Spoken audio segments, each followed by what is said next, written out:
दोस्तों, आज की वीडियो में एक मरतबा फिर से हम आपके लिए लेकर हाजिर हुए हैं कंस्ट्रक्शन के काम से मुतल्लिक मुख्तलिफ टेक्निक्स, टूल्स और मशीन्स की बेहद मुफीद मालूमात लेकर। तो चलिए स्टार्ट करते हैं। Number 5, bubble deck.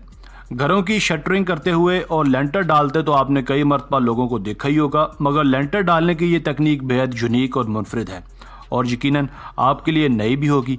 इस किस्म की तकनीक में ये बबल डेक का नाम दिया जाता है। सबसे पहले प्लास्टिक की बॉल्स को सरिये के बने फ्रेम में डाला जाता है। इन सरिये के फ्रेम के ऊपर एक और फ्रेम को वेल्ड किया जाता है। इसके बाद इस पूरे ढांचे को कंस्ट्रक्शन साइट पर भेज दिया जाता है। कंस्ट्रक्शन वाली जगहों पर इन ढांचों को बहुत ही सफाई के साथ बिछाया जाता है। छत पर बिछाने के बाद इनके ऊपर कंक्रीट के मिक्सचर को डाल दिया जाता है।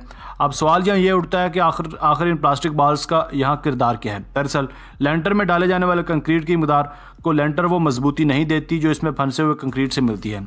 इन बॉल्स को डालने से एक तो कंक्रीट का इस्तेमाल कम हो जाता है और ये अच्छी पकड़ भी मुहैया करता है। इस तरह कम सीमेंट और कंक्रीट से ये काम खुश उसलूबी से पूरा कर लिया जाता है।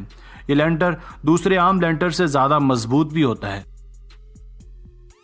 Number 4, unitized building. आजकल के इस जदीद दौर में वक्त सबसे ज़्यादा कीमती चीज़ है, इसलिए मॉडर्न कंस्ट्रक्शन के इस दौर में नित नई और जदीद तकनीक का इस्तेमाल अमल में लाया जा रहा है। इन्हीं तकनीक्स में बिल्डिंग बनाने वाली ये तकनीक भी बहुत ज़्यादा मुतासर कुन और कामयाब है।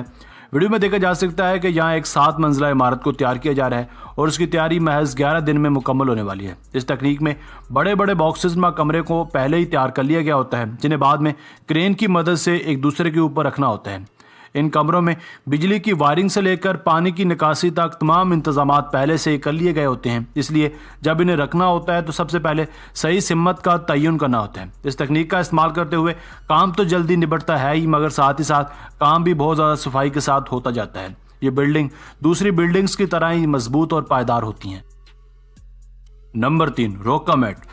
जब भी दीवारों पर पेंट करना होता है तो इसके लिए दीवारों पर पहले से लगे पेंट को अगर हटा दिया जाए तो दीवारों पर पेंट की फिनिशिंग बहुत अच्छी आती है। ये काम बहुत ही सख्त और मुश्किल होता है, इसलिए इस काम को आसान बना देती है ये कमाल की मशीन जिसे नाम दिया गया है रोका मैट मशीन का।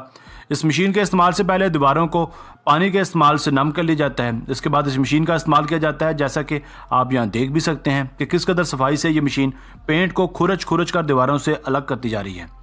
ये मशीन महज पेंट की मोटाई को ही खुरचती है, यानी ये दीवारों को बिल्कुल भी नुकसान नहीं पहुंचाती। जब ये दीवार पर पेंट किया जाता है तो बहुत ही अच्छी फिनिशिंग आती है। जो दीवारों से पेंट की मोटी तह उतारने के लिए ये एक बहुत ही बेहतरीन टूल और जुगाड़ है। नंबर 2, टोपो। क्या आपने कभी सोचा था कि दीवारों पर प्लास्टर लगाने का काम इतना तेज़ और आसान भी हो जाएगा? इस मशीन का नाम है टोपो। आप देख सकते हैं कि ये मशीन किस कदर तेज़ी के साथ दीवारों पर प्लास्टर लगा रही है। प्लास्टर लगाने के लिए इस मशीन को दीवार के साथ एक मखसूस दूरी पर खड़ा किया जाता है, जिसके बाद इस मशीन में प्लास्टर का मिक्सचर डाल दिया जाता है। एक बटन दबाते ही ये मशीन ऊपर जाती है और प्लास्टर को दीवार पर लगा देती है। जब ये नीचे आती है तो दीवार पर लगे प्लास्टर को फिनिशिंग दे देती है।